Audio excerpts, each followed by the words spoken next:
Bonsoir,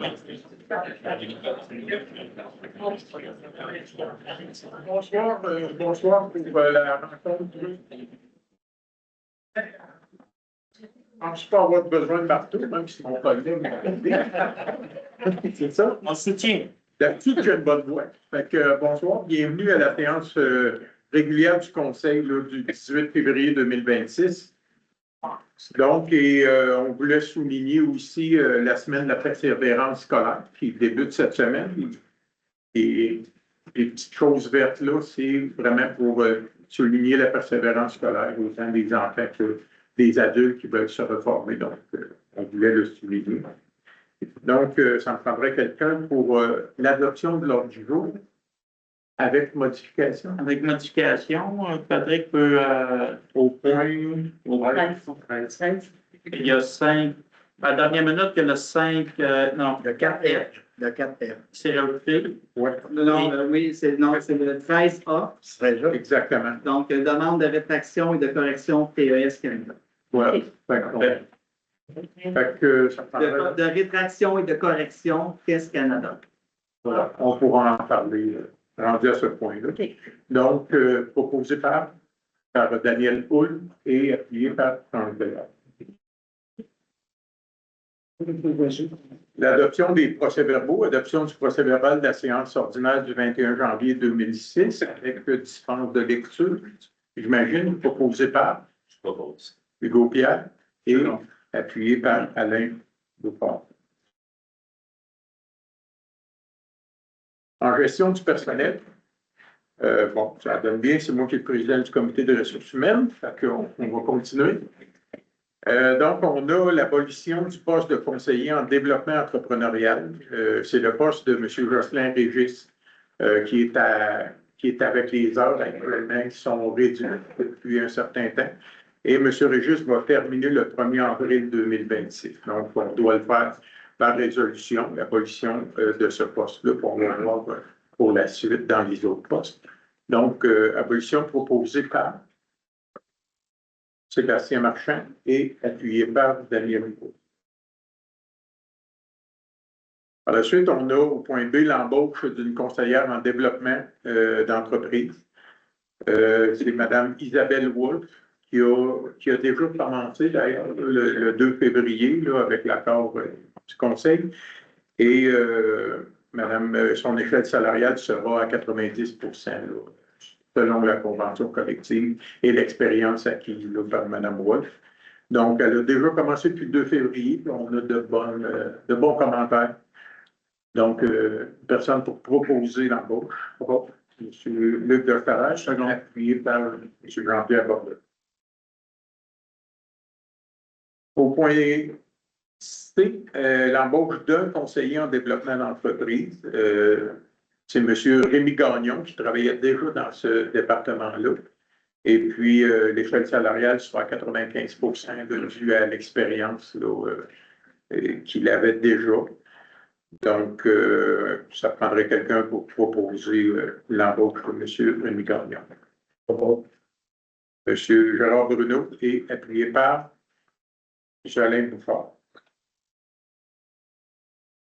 Au point D, on a le départ à la retraite de Mme Denise Normandin, qui était technicienne en évaluation foncière. Mme Normandin travaillait à partir du bureau ici. Elle a comme 22 ans d'ancienneté, puis elle est rendue à sa retraite. Donc, elle nous a avisé qu'elle va quitter officiellement le 3 juillet, mais un peu avant parce qu'il lui reste des vacances à prendre. Donc, elle va prendre ses vacances, puis la dernière journée officielle est le 3 juillet prochain. Donc, quelqu'un pour proposer France Bédard et appuyé par Daniel Hull. On va avoir une lettre d'entente avec l'employé numéro 220004. Dans le fond, c'est une lettre d'entente pour une fin d'emploi. Dans ces cas-là, on nomme pas la personne, c'est le numéro de l'employé. Il y a eu des négociations entre la MRC et le syndicat. On a fini par arriver à une entente de fin d'emploi. Donc, ça prendrait quelqu'un pour proposer. C'est Luc Dostalage. Second. et M. Jean-Pierre Bordelot. Par la suite, on a démission de Mme Léonie Rouen comme inspectrice et technicienne en évaluation foncière. Donc, Mme Léonie Rouen a passé une entrevue. Ça faisait à peu près 4 mois qu'elle était avec nous. C'est tout récent. Puis, elle avait de l'expérience quand même là-dedans. Elle avait été aussi évaluatrice. Là. Mais finalement, ben, après 4 mois, elle n'aime pas le travail. Elle va se trouver autre chose. Mme Rouen va terminer le 25 février 2026. Donc, on devra revoir, avant de faire un affichage interne et externe, on va quand même revoir les procédures des évaluations foncières. Donc, on travaille avec la FQM dans ce cas-là. Puis, par la suite, on verra le prochain, voir si on va réafficher un poste ou il y aura une réorganisation là, dans le département. Fait que quelqu'un qui peut proposer la démission de Mme Léonie Roy, M. Pierre Bellemare, et appuyé par M. Gérard Brûlé. Voilà pour la gestion du personnel. Quand même, ça bouge. Il y en a eu quand même beaucoup.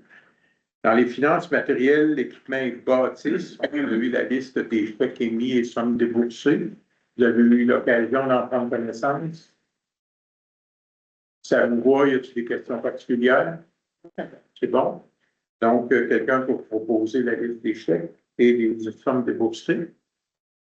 Proposé par M. Alain Bouffard et appuyé par M. Sébastien Marchand.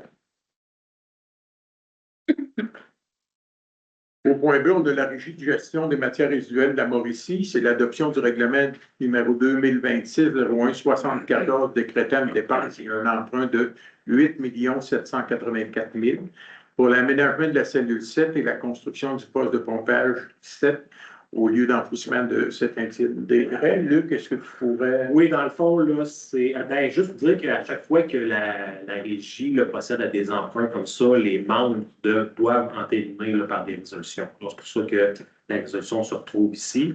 Ici, on parle de la cellule 7. Donc, préparer la cellule 7, la creuser, installer les membranes, tout l'équipement avec les puits de biogaz pour recueillir les gaz et la station de pompage qui va servir, elle, à recueillir le lexivia, l'eau qui va être traitée par la suite. On parle d'une grosse dépense quand on regarde ça, c'est presque 9 millions de dollars faire le trou là, pour préparer la cellule à recevoir des déchets. Par contre, il faut répondre à tous les critères du ministère de l'Environnement pour s'assurer que la cellule ne causera pas de dommages à l'environnement. C'est la 7e et dernière cellule du site d'enfouissement de Saint-Étienne-des-Grès. Tantôt, lorsqu'on parlera de l'énergie, je pourrais donner d'autres détails à propos de ça. Parfait. Donc, quelqu'un peut proposer? Tu parles? Non, France. France. Et appuyé par? OK, Daniel Poul. Donc, Bédard et Poul. Circuit des murales, c'est un octroi du contrat pour la réalisation de la murale située à Saint-Stanislas. Par contre, ce point-là, on va le reporter à une séance supérieure parce qu'on n'a pas encore pris d'entente et choisi la personne. Depuis que je pensais que tu savais. Non, je pensais qu'on pourrait y arriver ce soir. Non, on n'a pas. Ça prend quand même une proposition pour le reporter. Je pourrais le faire comme moi. Oui, exactement. Je propose. France Bédard, le reporter et Jean-Pierre Bordelot. D'accord. Merci. Au point D, la dénonciation des compressions du programme d'aide au développement du transport collectif et demande de reconnaissance des besoins de rattrapage des territoires en matière de transport collectif pour l'explication de Patrick Ferré. Oui, bien c'est ça. Le gouvernement a annoncé des coupures de 200 millions de dollars à travers le Québec pour tout ce qui est transport collectif et adapté. Fait qu'on comprend que ça affecte toutes les régions du Québec et ça nous affecte aussi la MRC des Finaux.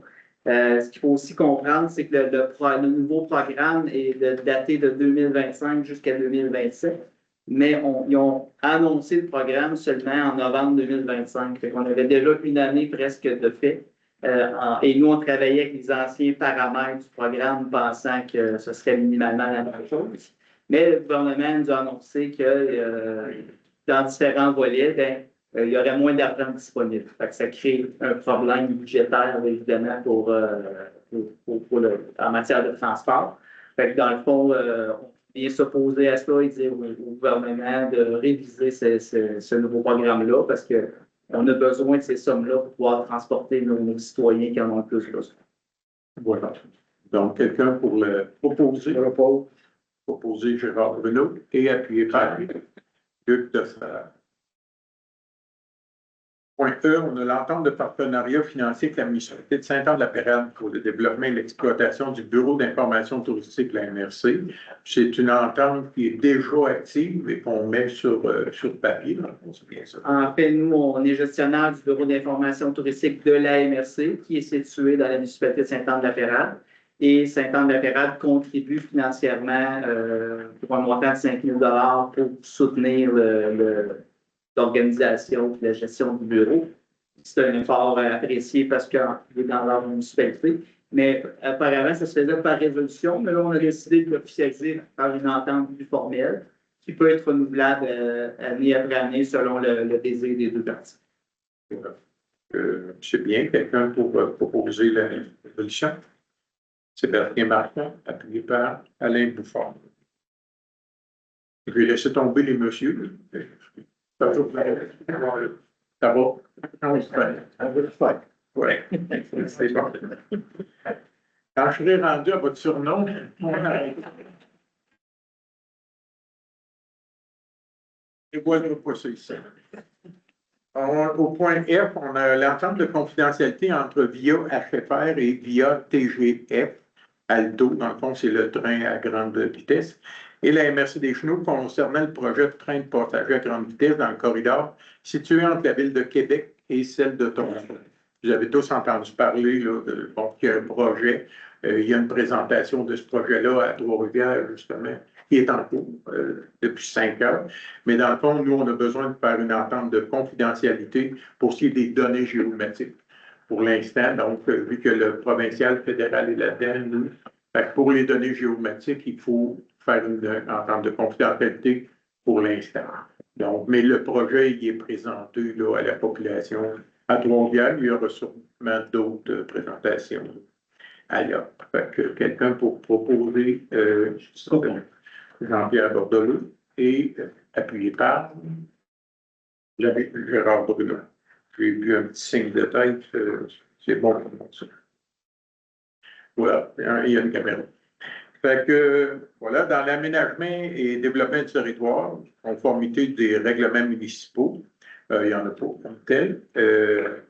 La réglementation des territoires contigus, les documents sont disponibles sur demande. Dans le fond, c'est la ville de Trois-Rivières, afin d'adapter au nouveau cadre réglementaire gouvernemental de protection des milieux hydriques. Et on n'a pas besoin de résolution pour ça, dans le fond. Et la MRC de Bécancour, c'est le règlement numéro 412 qui modifie le numéro 289. C'est concernant leur schéma d'aménagement et de développement revisé de la MRC pour agrandir l'affectation des industriels lourds à l'intérieur du parc industriel portuaire de Bécancour. C'est comme pour information. Par la suite, on a l'appui au projet de restauration d'une partie de la tourbière du lac à la Tortue. C'est un programme de restauration et de création des milieux humides et hydriques. Oui, c'est l'organisme Conservation de la Nature Canada qui est spécialisé vraiment en conservation des milieux hydriques et humides. Et c'est un projet qui est déposé dans le cadre de restauration d'une partie de la tourbière qui est au lac à Tortue. Dans le fond, ça ne touche pas directement le territoire de la MRC des Chenaux, mais comme c'est dans le même bassin versant que notre territoire, ils nous demandent un appui. Puis la demande est faite dans le programme de restauration des milieux humides et hydriques, mais dans le volet Shawinigan. Ça ne vient pas toucher à notre enveloppe des Chenaux, mais il nous demande quand même un appui.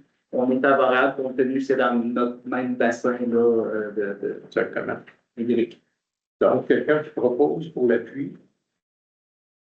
Justin? Oui. Non. OK. On ne mettra pas ça compliqué. Gérard? OK. Gérard Bruno et Alain Bouffard en appui. Bon. Donc, on est rendu dans les rapports.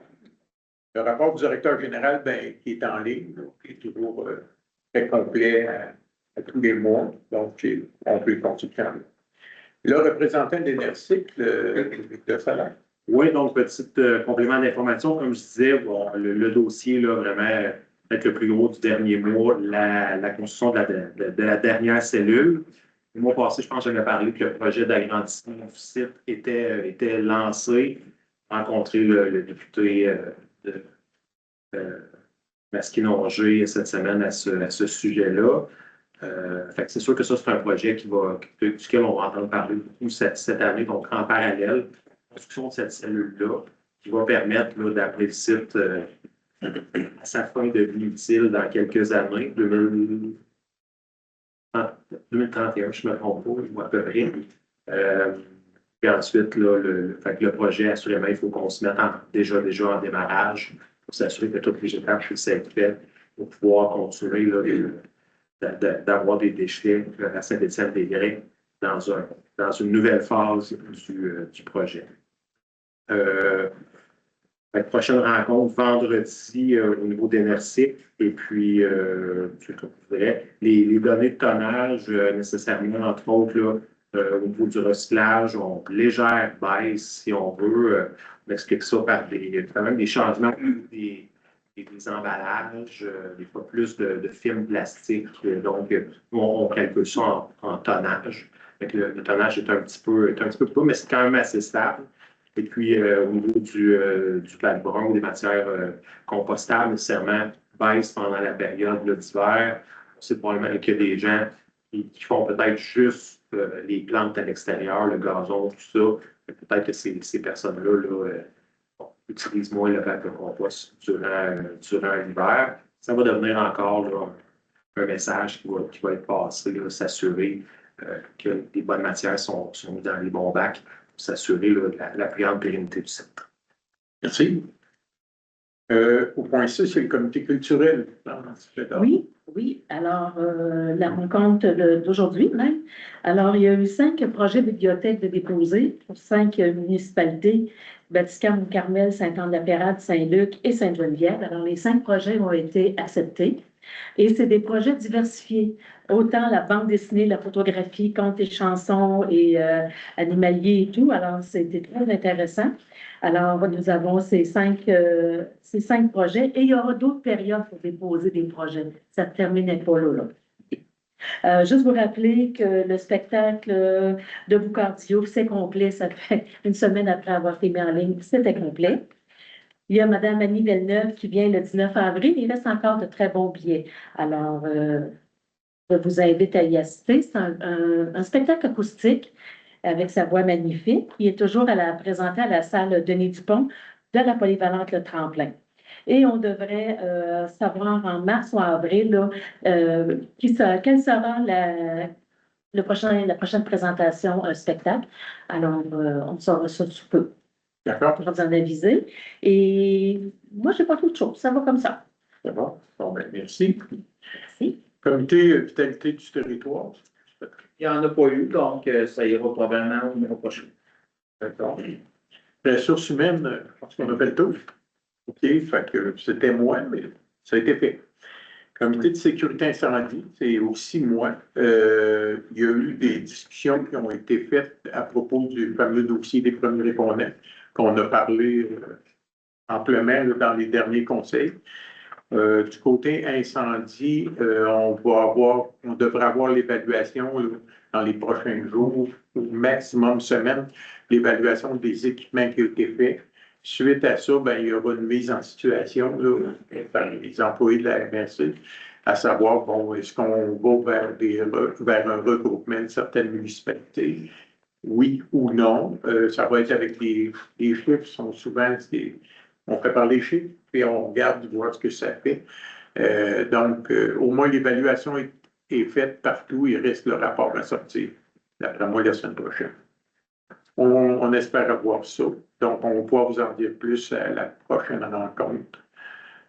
Par la suite, pour ce qui est de l'incendie, ben, dans le fond, chacun des services d'incendie doit rendre un rapport de l'utilisation qui a été faite du service incendie, le nombre d'incendies, le nombre d'entrailles. Ça, c'est fait dans chacun de vos conseils municipaux. directement. Donc, par la suite, ben, on aura une prochaine rencontre du comité de sécurité incendie suite à la remise là, des évaluations et tout. Fait que, dossier à suivre. Comité de la sécurité publique, France, Il n'y a pas eu de rencontre ce mois-ci, ça va être en mars. ça va être en mars. Là. Parfait pour la Sûreté du Québec. On a la communauté entrepreneuriale des Chenaux. Oui, comme on a mentionné tout à l'heure, M. Régis quitte pour la retraite bientôt. Fait que là, le transfert des dossiers se font vers Mme Wolfe là, qui vient d'être embauchée. Et il va y avoir un comité le 12 mars dans lequel on va travailler dans l'action pour l'année 2026. Comité touristique, Hugo Pierre. Oui, on a eu une rencontre touriste des Chenaux le 28 janvier dernier. On a un projet au bureau d'information touristique de redesigner le rehaussement du bureau d'information, passer à l'électronique. Ça devrait être fait d'ici fin mars. On a le sacré circuit qui va être refait cet été, qui part du sanctuaire Notre-Dame-du-Cap, qui passe par l'église Champlain à Champlain, le vieux presbytère, le Vatican et son église, le Calvaire, la Coursière, l'église de Sainte-Anne-la-Pérade et sa crypte. Fait qu'on est bien content que ça revienne. Il y a la tournée Art et Terroir le 26 et le 27 septembre 2026 qui sera dans Masquinongé, Mille-Tenac et Deschenaux. C'est une route gourmande et culturelle qui est également grandement appréciée, qui permet de faire découvrir énormément de personnes, de producteurs. On sait que l'année passée, ça a permis de ramasser des ventes de 225 000 $. On a refait notre carte touristique également pour 2026. Et le lancement de la saison touristique Mauricie aura lieu le 11 juin prochain. Ben, merci. Et le comité des transports, M. Luc. Pour les transports, on devrait avoir une rencontre d'ici le prochain conseil. On a eu des dates qui sont présentement là, à pouvoir déterminer là, les disponibilités de chacun. Donc, le mois prochain, on devrait avoir du nouveau à ce sujet. Ça a bougé quand même beaucoup, le transport, que ce soit en immobilisation ou autre. Exactement. Fait qu'on est dessus. Merci. Et énergie communautaire de la Rivière-Vatican. Oui, on est toujours on est dans l'action plus que jamais dans ce dossier-là. On a plusieurs rencontres avec Hydro-Québec et les différents ministères pour poursuivre les négociations. Fait que tout se passe bien encore. Fait que on souhaite faire des annonces d'ici quelques mois. Merci. Par la suite, Fonds de région de ruralité, dans les enveloppes dédiées, on a la municipalité de Sainte-Anne-la-Pérade pour accueillir mieux, accueillir tous les services de proximité accessibles. C'est un peu ce niveau Pierre. Oui, mais dans le fond, pendant que le bureau touristique d'information touristique se fait remettre à jour, on s'est dit qu'on pourrait vérifier le tout. Fait qu'on va créer une accessibilité 24 heures sur 24, 7 jours sur 7 pour des toilettes publiques, pour que souvent les gens sur l'autoroute, ils voient qu'il y a une information touristique qui associe. Je peux arrêter également aux toilettes. Fait pour nous, c'est un service qui va être bien à la population, à n'importe qui, au lieu d'aller dans certains commerces. Fait que c'est ça. D'accord. Et ça, c'est le budget, Patrick, sur un an ou sur plusieurs années? C'est pour une année. Fait que dans le fond, toutes les municipalités ont accès à ce type de programme-là. Ils le prennent aussi. Là. Fait qu'il y a une contribution municipale, mais il y a une contribution inversée là-dedans. Avec une enveloppe. Exactement. Voilà. Dans les enveloppes régionales, on a une demande pour la tournée de France. Oui, effectivement. Tu t'en es proposé. Donc, Luc, et appuyé par Hugo Pierre. Merci. Vous l'avez dit de me ramener à là. On va le faire. Faites pas trop souvent. C'est ça. Oui, ça vous fait plaisir, j'en doute pas. Tournée Art et Terroir 2026, c'est un projet là, de 125 000 $. Donc, il y a une demande de contribution là, de 12 500 pour notre MRC, puis il y a aussi un 12 500 à Mekinac, que je me trompe. Oui, bien, M. Bellemare en a parlé un petit peu tout à l'heure. C'est un projet en collaboration avec les deux autres MRC. Puis, juste rapidement, l'année dernière, il y a eu 24 promoteurs de la MRC qui ont participé. Puis, en moyenne, chacun a reçu presque 300 visiteurs dans cette journée-là. Puis, ont eu des ventes de presque 2 000, 2 500 $ dans cette journée-là. Fait que notre 12 500 qu'on investit, il est très profitable. Oui, c'est ça, puis ça fait connaître les entreprises. Exactement. On tourne, il y a même une tournée organisée avec une autobus. Exactement, c'est ça. Fait que c'est bien apprécié. Fait que ça me prendrait quelqu'un proposé. Jean-Pierre Bordelot et appuyé par Sébastien Martin.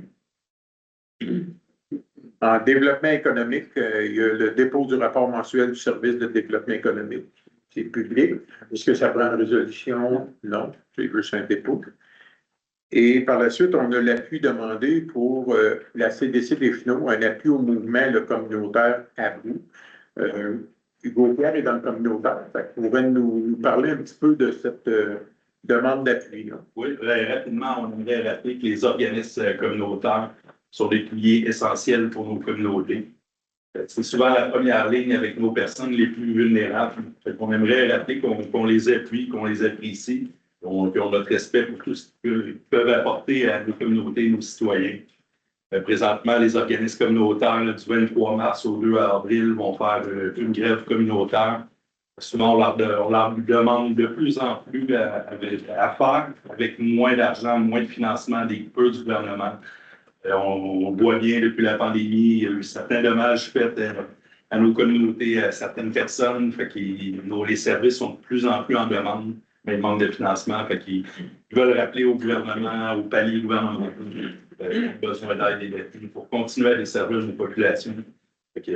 Pour cette raison-là. Dans le fond, ce qu'on va appuyer, c'est un appui justement pour le but des organismes communautaires, puis qui tire le diable par la queue, comme on peut dire, mais on n'appuie pas la grève comme telle. C'est la mention de la MRC, du Conseil des maires, et qu'on appuie ces gens-là pour qu'il y ait le financement disponible, bien entendu, mais ce n'est pas un appui à oui, faites la grève. Fait que cet appui-là est proposé par M. Daniel Hull et appuyé par M. Hugo Pierre. Par la suite, on a la correspondance déposée. Dans le fond, c'est la MRC des Chenaux. C'est l'appui officiel à la demande de Claude Grand-Père pour les candidats du PEQ. Dans le fond, les travailleurs étrangers qu'on appuie de ne pas retourner ces gens-là. Voilà. Par la suite, on a en B, le ministère de la Sécurité publique, c'est le cadre du volet 1 du programme d'aide financière pour la formation des pompiers, j'aime pas le mot volontaire, pompiers temps partiel ou à temps partiel. Voilà. Mais ça existe encore, des volontaires? C'est écrit comme ça dans la correspondance. OK, d'accord. Fait que voilà, dans le fond, c'est une subvention de 6 250 $, mais comme ils sont toujours un petit peu en retard, mais on l'accepte quand même, mais c'est pour l'année 2022-2023. Au point C, on a le ministère des Affaires municipales de l'Habitation, c'est l'accusé de réception concernant l'adoption du règlement 2026-156 concernant la cartographie des zones à risque de glissement de terrain sur le territoire de la municipalité de Sainte-Geneviève-de-Vatican, et particulièrement pour la rue des Brumes. C'est un accusé de réception. Et pour l'autre, c'est le ministère des Affaires municipales et de l'Habitation, c'est aussi un accusé de réception concernant l'adoption du règlement 2025-154, modifiant la limite de l'affectation publique sur le territoire de la municipalité de Vatican. Ça va. Pour votre information, le bilan des activités 2025 de la MRC des Chenaux est en ligne. Voilà. Il est en ligne actuellement. Il est en ligne actuellement. Sur le site de la MRC, c'est quand même un gros document. Puis, parce qu'on fait beaucoup de choses dans la MRC des Chenaux. Un beau document. Et on a le point 13A, qui est une demande de rétractation envers TEF Canada. Et selon la page 38 du registre des évaluations environnementales, on peut lire les redevances financières versées dans le cadre du projet proviennent de différentes ententes. Certaines ont été négociées librement entre Test Mauricie et les propriétaires fonciers directement concernés, tandis que d'autres, comme celle avec la MRC ou certaines municipalités d'accueil, et c'est là que ça blesse, ont fait l'objet d'accords distincts. Il n'y a eu aucun accord distinct ou pas distinct. Il n'y a eu aucun accord ni avec la MRC, ni avec aucune des municipalités de la MRC. Donc, c'est faux. Et on va leur envoyer une résolution pour leur demander une rétractation claire, nette et précise. Voilà. Ça prendrait quelqu'un pour proposer. Bon, c'est à l'unanimité, mais c'est ça. Donc, il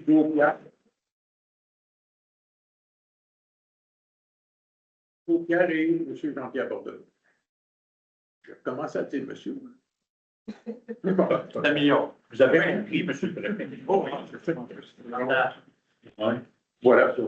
Donc, on serait rendu à la période de questions et je ne sais pas, je pense qu'on peut y aller directement avec. On remercie votre comité depuis 2 réunions. Vous envoyez des questions que vous avez besoin de réponses avant la réunion. Donc, ça donne l'occasion aux maires et mairesses de pouvoir en discuter avant le début de la réunion. Ça ne veut pas dire qu'on a les réponses que vous voulez ou que la réponse qu'on a actuellement, mais qu'on va aller chercher.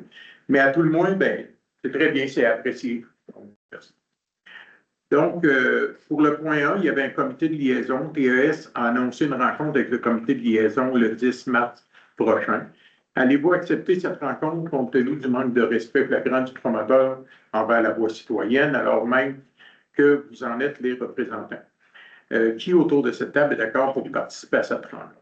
Donc, j'ai une réponse pour vous. Le 10 mars, il n'y aura pas de représentant de la MRC à la rencontre de TES Canada qui est prévue.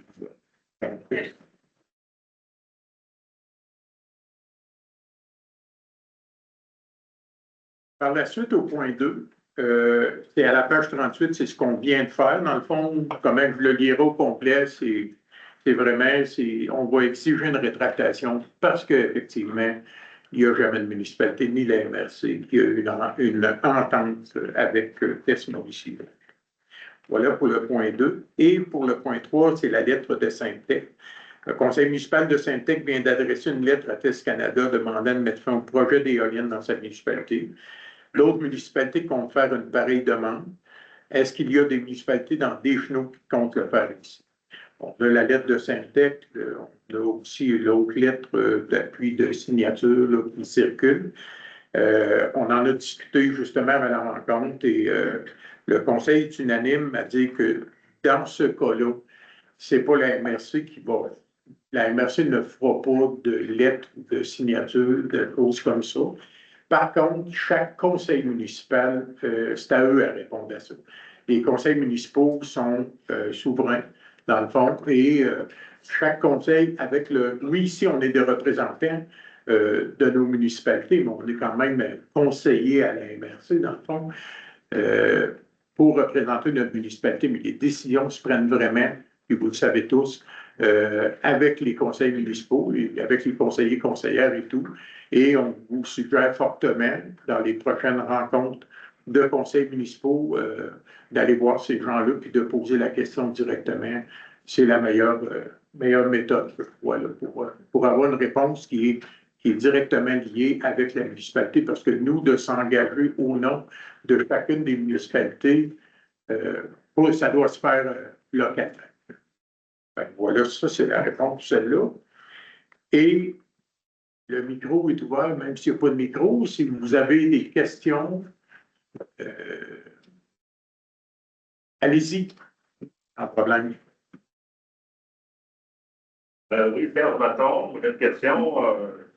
Pas que de poser ce genre de questions-là. Quel type d'antenne? L'éolienne, mais non, c'est autre chose. Au niveau des appareils respiratoires, j'ai déjà entendu qu'il y avait des appareils de réanimation cardiaque qui ont été offerts aux municipalités. Pouvez-vous faire le bilan où s'en est rendu? Absolument. J'ai parlé personnellement pour le dossier des premiers répondants, mais aussi pour ça avec monsieur, voyons. Monsieur Lucien. Je vais l'avais avant de commencer à parler, là. Ça va me revenir, là. Donc, oui, le responsable de la distribution, puis écoute, c'est en branle. Il y a eu une petite erreur au début au niveau de la MRC, une incompréhension qui s'attendait de recevoir un document, puis bon, c'était pas clair, mais ils ont tout en main et ils devraient faire la distribution via la MRC vers les municipalités. Quand même rapidement, là, tout est autorisé dans ce cas-là. dans les municipalités, il va s'agir d'essayer de trouver un endroit qui soit accessible 24 heures sur 24, le plus possible. Chez Lupien. Oui, Jean-François Lupien. Ah, pour ça que j'étais assis là.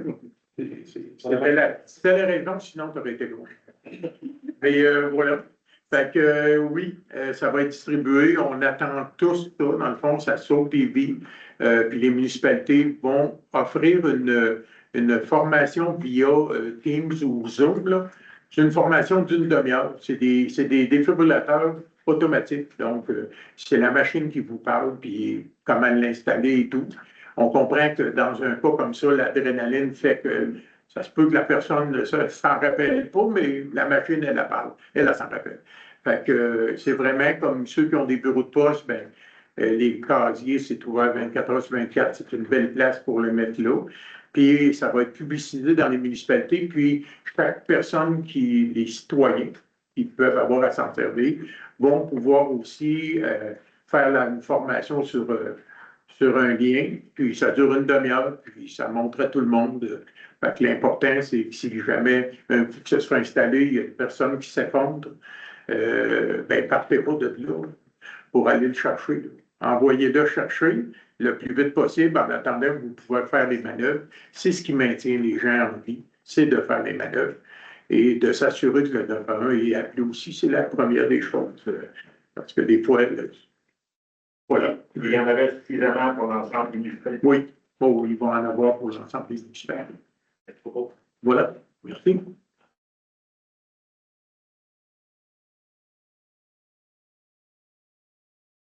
J'ai deux questions. La première question, c'est que il y a un ami gestionnaire élite qui va prendre sa retraite bien méritée. Maintenant, je me demandais, avec l'abolition de son poste, la question de l'achat local, là, qui était quand même assez précieuse pour la MRC des Chenaux, est-ce que ça va continuer à être véhiculé autant qu'avant? Parce que là, on parlait de la tournée à arrêter à voir, puis l'impact sur les entreprises, mais c'est sûr que l'achat local, je pense que la MRC avait eu un bon rôle à jouer, puis est-ce que ça va se maintenir? Ben, absolument. Ben, je peux répondre tout de suite à cette question-là. Comme vous avez vu au début, ça me fait drôle de te voyer. On a aboli le poste de Jocelyn, mais avant, on avait seulement un conseiller en développement d'entreprise. Maintenant, on en a deux. C'est juste une mécanique que pour avoir accès au financement provincial, le poste à Jocelyn n'était plus admissible. Donc, en ajoutant un deuxième conseiller en développement d'entreprise, le poste devient finançable. Et dans le fond, on a le même nombre de ressources. Les tâches à Jocelyn vont être réparties à ces personnes-là. Donc, on va avoir le même nombre d'heures consacrées à l'achat local. Il n'y aura pas de changement là-dessus. Mais c'est bien d'avoir posé la question parce que ça pouvait porter à confusion. Ouais, non, je me demandais si on avait quand même la même énergie que là-dedans. L'autre question, c'est que le gouvernement a annoncé qu'il y avait une coupure en transport collectif. Mais ça, là-dessus, est-ce qu'on a déjà commencé à penser, s'il n'y a pas de réinjection de fonds là-dedans, est-ce qu'on a commencé à penser un peu comment on pourrait s'adapter à une nouvelle situation budgétaire, soit en réactivant le covoiturage ou je ne sais pas. En fait, on est si vous permettez, monsieur le préfet. On était un peu visionnaire là-dedans. C'est que dans notre budget, on a quand même augmenté les sommes. Les municipalités ont accepté d'injecter davantage d'argent en transport collectif. Fait que les coupures ne nous touchent pas trop, nous autres, dans la MRC des Chenaux. On est chanceux là-dessus. Nous, ça va nous toucher. Si on veut développer des nouveaux circuits, c'est là que l'argent soit plus disponible. Mais pour nos circuits actuels, nos 5 circuits qui fonctionnent, il n'y a pas de coupure, il n'y a pas d'impact pour nous autres. Fait que ça a la bonne nouvelle. C'est si on veut développer que là, c'est plus difficile parce qu'il n'y a plus vraiment d'argent disponible pour ça. Et de trouver une nouvelle solution aussi, bien, il y a un comité qui s'en vient avec eux, puis les gens qui sont là aussi. C'est un point qu'on va aborder avec eux aussi. Mais comme Patrick dit, pour nous actuellement, bien, ça va bien, puis ça devrait continuer à bien aller. Oui. Oui, Moi, si je peux me permettre, c'est aussi là, un dossier qui est au sein de la FQM et préoccupant. Donc, on a des représentations avec le gouvernement pour s'assurer là, qu'on puisse desservir toute une région. Je suis sur des dossiers aussi au niveau de la FQM par rapport à ça. Donc, il y a des gens aussi là, qui travaillent afin d'essayer de faire des blocs sur ce dossier. Voilà. Ça répond à vos questions? Oui. Si. Autre question?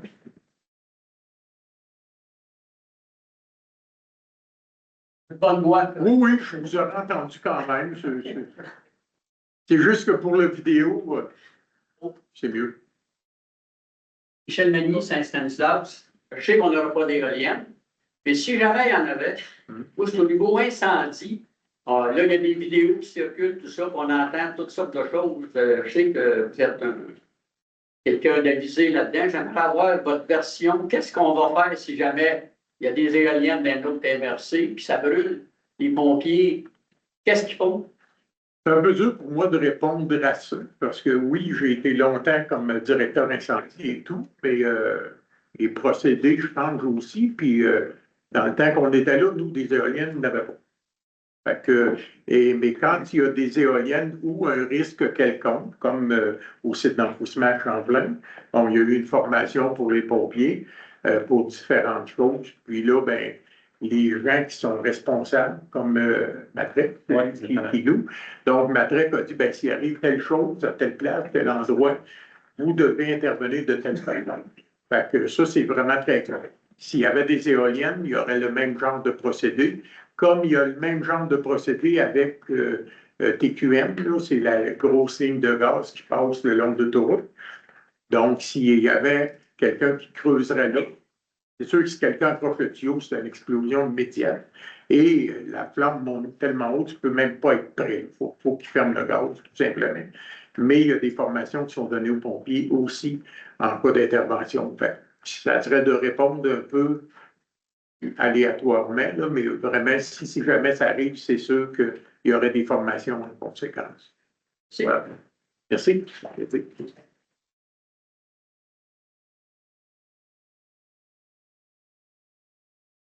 Vous avez oublié de quoi, vous, là? Ben, c'est ça. Vous appelez quand même? Par rapport à Lionel Arsenault. Pour la deuxième fois. Ben, oui. C'est concernant les éoliennes cette fois-ci. Oui. S'il y a une éolienne qui s'installe près de limite municipale, théoriquement, elle peut se mettre à 3 mètres de l'extrémité de la pale. Hein? C'est un peu proche pour mettons qu'il y a une municipalité qui ne peut pas affectée par des éoliennes, pourrait théoriquement avoir des éoliennes dans son champ de vision auditif pour ceux qui sont proches, qui ont des camps routiers ou qu'importe. Là, à ce moment-là, est-ce que, là, c'est sûr que ce n'est pas de la juridiction de la MRC, mais c'est de la juridiction de chacune des municipalités locales. Est-ce qu'il n'y aurait pas lieu de mettre comme un corridor de 200 mètres de large, de 100 mètres de part et d'autre des limites municipales, pour exclure l'implantation d'éoliennes dans les limites municipales, pour ne pas arriver et impacter indûment les municipalités, d'une part, les municipalités qui n'ont pas, qui ne reçoivent pas d'éoliennes, puis ensuite pour être capable d'avoir au moins une distance assez raisonnable là, entre une municipalité d'éoliennes comme telle. D'accord, ben, on l'a bien entendu, là, on pourra en parler là, avec les municipalités. C'est vraiment le domaine municipal entre eux autres, puis quelle est la loi là-dedans et tout. Je pense qu'on se parle très bien.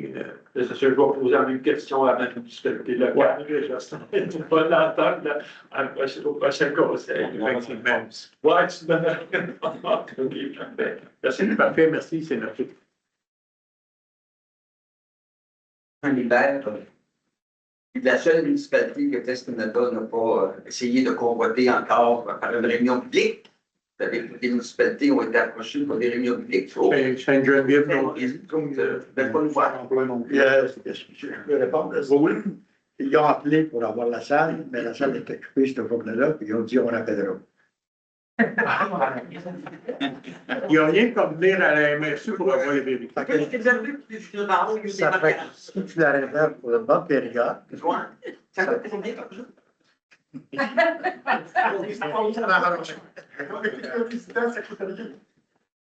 Non, non, non, non.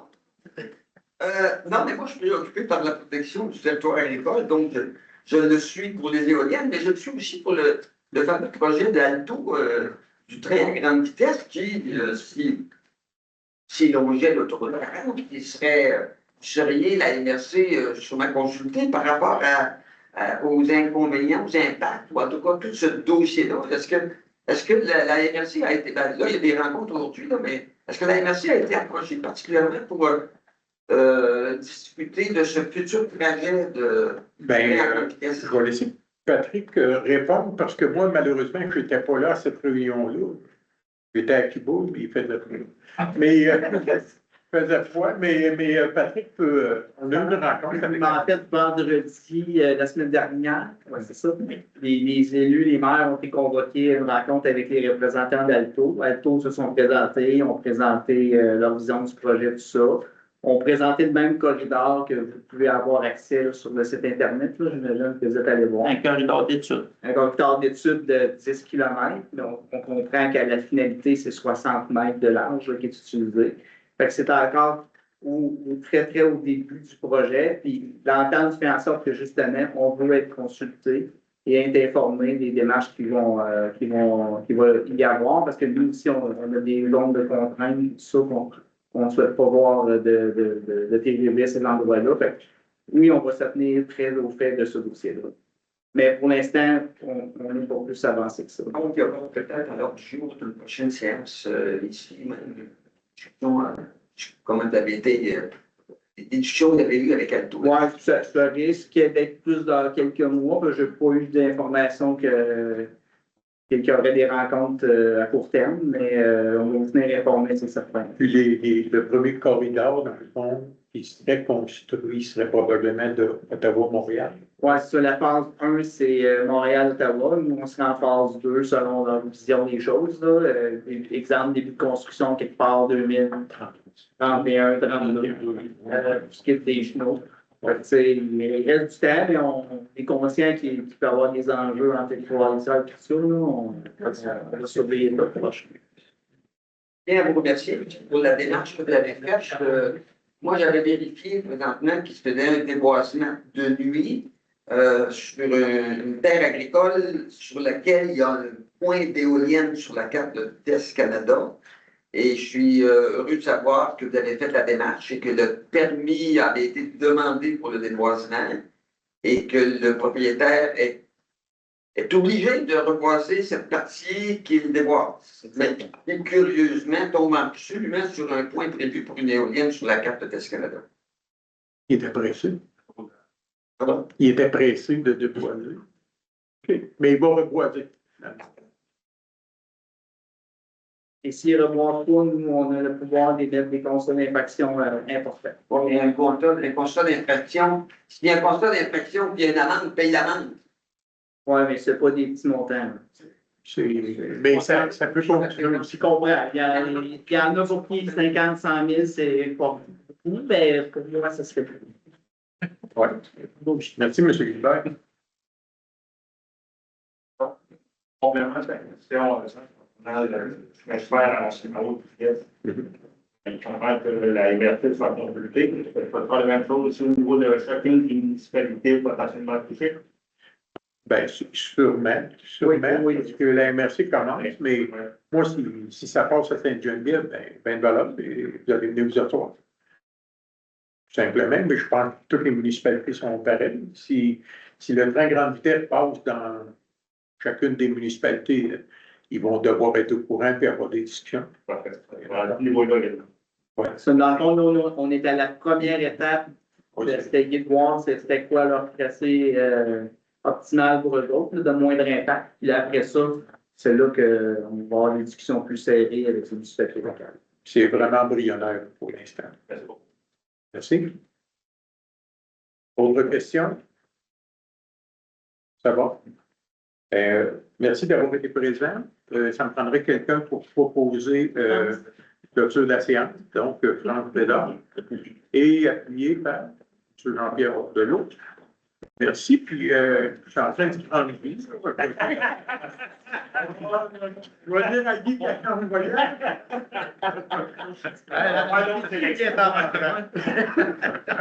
C'est ça. Mais, merci. Ça est bon, hein? Mon père est bon.